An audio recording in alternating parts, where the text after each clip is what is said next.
are welcome to this class. Peter Obi don react to the conviction of Nnamdi Kanu. He wrote many things. But no be like say I preempt you, no go read down. Cause the reaction, people they react. Then you go also tell us what you think about this matter. You go write this thing. Some people they dress. Many people. You just pick one. Some other people say you write a word. We go see what you write. Okay. According to Peter Obi on Twitter, it does say Kanu's conviction at a time like this. The news of Nnamdi Kanu's conviction should compel every well-meaning Nigerian to pause and reflect. This is coming at a time when our beloved nation is facing severe economic hardship, insecurity, and the consequences of poor governance. A town will suffer all these things. They convict Nnamdi Kanu. Rather than reducing tension have to reduce. This unfortunate development may well aggravate it. Okay, I have always maintained that Nnamdi Kanu should never have been arrested. His arrest, detention, and now conviction. Arrest, detention, and now conviction. 3 dimensions. 3 orders: arrest, detention, and conviction. Represent a failure of leadership and a misunderstanding of the issues at stake. Una no understand what una dey do. It represents failure of leadership. Una no sabi lead. For years, I have consistently argued that dialogue, constructive engagement, and inclusive governance offer the path to lasting peace. You dey teach them now how to govern. Okay, coercion become necessary. Forcing person, trying to push person into something. Only when reason has been exhausted. When you stop to the reason, I mean, no get anything where you want talk, no get anything where you want renderize, you no sabi anything again. You call the force person all your way through.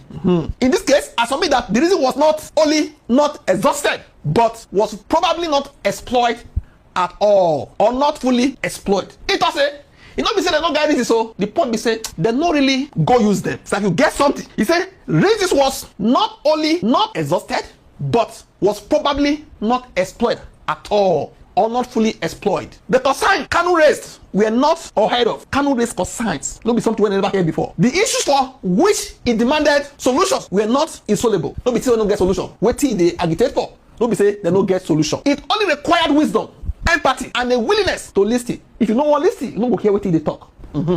In any functional society, such grievances are met with dialogue. For a functional society where they work, issues like these grievances are met with dialogue, and reforms aim at strengthening unity. The government's approach has only deepened the trust and created an avoidable distraction at a time when citizens are overwhelmed by harsh economic realities and insecurity. While some may insist that the law has taken its course, leadership often demands more than a strict mechanical application of the law. Nations around the world resort to political solutions, negotiated settlement, and even amnesty when legal processes alone cannot serve the broader interest of peace and stability. Nigeria is not an exception. Other countries, they do one, they negotiate, they dialogue. The handling of Kanu's case mirrors the government as a man trapped in a hole, but who insisted of looking for a way out keeps digging deeper. Person wey trap for inside hole, wait for look for a way out, they dig deeper.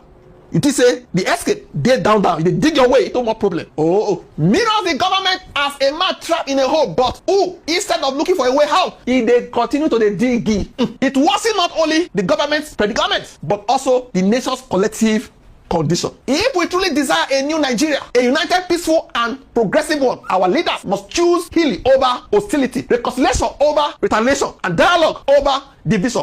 Only by addressing grievances with justice, fairness, and compassion can we move towards a future where every Nigerian feels heard, valued, and safe. My ultimate call at this time, Peter Obi, without prejudice to how anyone feels about the decision of the courts, is for us to be optimistic for peace and reconciliation, which will come in the end. I am also saying thereby that the presidency, the council of state, and credible statesmen who love this country and who are interested in cohesion and inclusivity, bring everybody together. Whether you are from the east, you are from the north, you are from the south, you are from anywhere, you are from the sky, you are from the ground. People that are interested, leaders, statements, should rise to the occasion of a lasting solution. What gonna rise? Presidency, council of state, credible statement, who love Nigeria, who really love Nigeria, and who are interested in cohesion, one Nigeria, and inclusivity, bringing everybody together. Not be say because you are from Yoruba, now I go carry nobody. Because you are Igbo, I go carry nobody. Because you are Hausa, Fulani.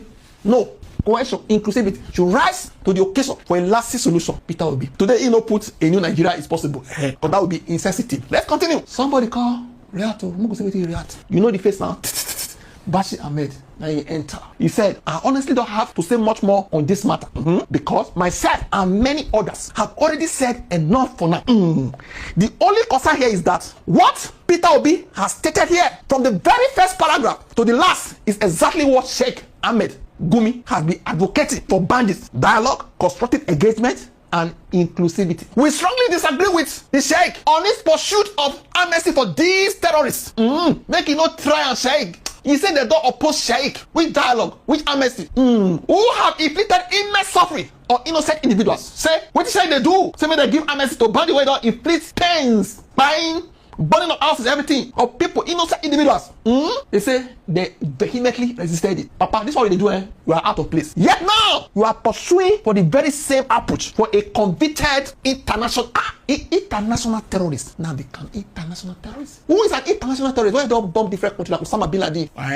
Oh boy. I know say I see for the judgment to say he broadcast, may they go destroy UK embassy and American embassy. They say talk am, but they don't carry out the terror. That advocacy, according to the judgment, now he make them international terrorists. So if they use that line and say, now the Kano, now international terrorists, why Peter Obi they advocate for them? With due respect, you are also a terrorist apologist.